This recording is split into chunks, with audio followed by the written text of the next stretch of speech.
Hello दोस्तों, मैं doctor Manju Jain, retired associate professor from SN degree college Kanpur. जी हाँ, हमेशा की तरीके से मैं आज एक आपके लिए वीडियो लेके आई हुई हूँ और इसका शीर्षक है मैं और आप, जीना इसी का नाम है। जीना इसी का नाम के अंतर्गत मैं ऐसे किरदारों को लेती हूँ, ऐसे कैरेक्टर्स को लेती हूँ जिनका अतीत बड़ा धूमिल था, बड़ा कलंकित था या अभावग्रस्त था। और अभावग्रस्त के लिए आप जानते ही हैं कि या तो सड़क फुटपाथ ही उनका सहारा होता है, रेल के डिब्बे या बोगियाँ उनका सहारा होता है।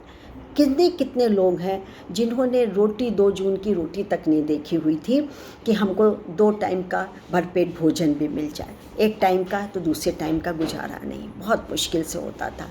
लेकिन ऐसे किरदार अपनी लगन से, अपने परिश्रम से, अपनी शिक्षा से, अपने आत्मविश्वास से, अपने दृढ़ निश्चय से कहाँ के कहाँ पहुँचे हैं और आज उनके सिद्धांतों पे दुनिया चलती है, कायम है। कितना समाज में बदलाव आया है, लोग उस सिद्धांत से चांद तारे कहाँ कहाँ पहुँचते हैं, आप सोच भी नहीं सकते हैं। तो ऐसे ही किरदारों को मैं निशाना बनाती हूँ। तो आज भी मैंने बनाया है। तो आपको मैं पहले स्टोरी बताऊँगी, उसकी जीवनी बताऊँगी, उसकी जीवनी के बारे में ही मैं बताती हूँ। ऐसे किरदार जो पात्र लेती हूँ मैं उनकी जीवनी के बारे में शॉर्ट में बताती हूँ, जिससे कि लोग प्रेरणा होकर के, उनसे प्रेरणा लेकर के स्वयं भी अपने आचरण में उतारें और कहीं भी इधर उधर भटकने से बच जाएं। तो एक बार की बात है कि एक परिवार था, गरीब था, मुश्किल से गुजारा चलता था। बच्चा था छोटा, 8, 10, 12 साल का। वो भी देखता था कि पिताजी मेहनत तो करते हैं लेकिन हमें भरपेट, उतनी मेहनत में हम भरपेट भोजन नहीं कर पाते। लेकिन कोई बात नहीं है, फिर भी हमको एक टाइम का तो भोजन मिलता ही है। बड़े ही तमन्ना थी किसी तरीके से उस बच्चे की कि किसी तरीके से मैं बड़ा हो जाऊं और पॉलिटेक्निक स्कूल में मैं पढ़ने लगूं। लेकिन उसका मन नहीं लगता था क्योंकि भौतिकी पढ़ने का उसको मौका चाहिए था कि उसकी रुचि, मेरी रुचि भौतिकी में है, प्रकाश क्या है, ऊर्जा क्या है, स्पीड क्या है, ये सब उसको ज़्यादा अच्छा लगता था। और इस चक्कर में उसने बहुत जगह, थोड़ा जब बड़ा हो गया था, उसने जब किसी तरीके से शिक्षा ले ली थी ग्रेजुएशन तक, तो उसने पिता का सहारा बनने के लिए जगह जगह आवेदन दिए कि नौकरी पे रख लो। लेकिन सब जगह से नकारात्मक उत्तर आता था, कोई भी सहारा नहीं था, कोई आसरा नहीं था कि उसे नौकरी मिल जाए। सब अपने अपने जगह पे खुश थे पर वो नहीं खुश था। खैर, वो हताश कभी पिता के पास जर्मनी चला जाता तो कभी ज्यूरिख में आ जाता, रह कर के नौकरी करने लगता। और जो प्रोफेसर जानते थे तो उसके खगोल शास्त्र के प्रोफेसर ने, एक प्रोफेसर थे जो कि खगोल शास्त्र के थे, चांद विज्ञान जो देखते हैं, तो उसको अस्थायी तौर पे, टेम्परेरी एडॉक बेसिस पे सहायक के रूप में रख लिया। लेकिन वह काम गिनाने की जगह थी और सिर छुपाने की। फिर कोशिश शुरू हुई कि चलो किसी तरीके से स्विट्ज़रलैंड हम चले जाएं, वहाँ की यदि नागरिकता मिल जाए तो वहाँ पे अपनी किस्मत आजमा के देखते हैं। किसी तरीके से ये उम्मीद हुई और उम्मीद जो कि नियमानुसार वहाँ पे पहुँचे और वहाँ पे सेना में भर्ती हो गए। लेकिन भर्ती तो हो गए, लेकिन थोड़ी दिनों बाद पता चला कि उनका तलवा जो पैर का होता है वो चपटा है और सपाट है, तो उनको निकाल दिया गया। मतलब भर्ती होने से पहले उनको निकाल दिया गया, उसके छांटे हो गई। बड़ी नाउम्मीदी हुई, बहुत ज़्यादा परेशान हुए। साथ रखने वाला कोई भी नहीं था, सब नौकरी से इधर उधर कर देते थे। तो उसके लिए फिर वो जर्मन गए। तो जर्मन में एक रसायन शास्त्री को उन्होंने पत्र लिखा, वो भी पिता से लिखवाया कि पिताजी सिफारिश कर देंगे, लेकिन वहाँ से भी जवाब नहीं आया। यहाँ तक कि क्या होता था कि वो जवाब देने के लिए कोरा लिफाफा भी और एनवलप भी रख देता था, तो वो एनवलप तो लोग निकाल लेते थे, जवाब नहीं देते थे। बहुत निराशा, सिर पे हाथ रख के बैठने वाली बात थी, कुछ भी नहीं मौका मिला। खैर, बेरोजगारी तो बेरोजगारी होती है और दिमाग में खाली प्रकाश की तरंगें, अणुआणिक अणुओं के बसता था। जीवन में जो भी है वो सब कुछ जो कि है प्रकाश पे, ऊर्जा पे और परमाणु पे ज़िंदगी जैसे ठहर गई थी और ठहरने से ज़्यादा हर समय समस्या और उथल पुथल मची हुई होती थी। किसी तरीके से एक नौकरी मिल जाए तो मैं अपना जो कि है शोध है वो करूं। और इधर क्या हुआ कि एक और दुर्गुण हो गया कि शादी से पहले एक किसी को दिल दे बैठे थे, उससे एक बच्चा भी हो गया। बहुत परेशानी हुई। बेटा भी जो कि है, पिता सोचते थे बेटा पारंपरिक पढ़ाई शुरू से कर लेता, लेकिन उसमें भी कमज़ोर निकला। अब क्या करें, कहीं नौकरी लग जाए। बहुत चाहते थे पिता कि वो इंजीनियर बन जाए और या फिर हमारा जो पारिवारिक छोटा मोटा जो व्यवसाय है उसमें लग जाए, सहारा बन जाए। लेकिन बेटे को तो शोध और शोध करना था। भाई चलो ठीक है। और इस जो जुनून जिस बच्चे पर, जिस युवा पर सवार था, वो थे आज के बड़े वैज्ञानिक, जी हाँ, युवा अल्बर्ट आइंस्टीन। वो लम्हा आया जब एक मित्र के पिता की सिफारिश से पूरी प्रक्रिया और करीब 6 महीने का इंतज़ार स्विस पेटेंट कार्यालय में, वो भी तृतीय श्रेणी के क्लर्क की नौकरी मिल गई थी। और यह हिदायत दी गई थी कि काम ठीक करोगे तो 4-6 महीने, तभी स्थायी मिलेगा, नहीं तो नहीं स्थायी काम मिलेगा।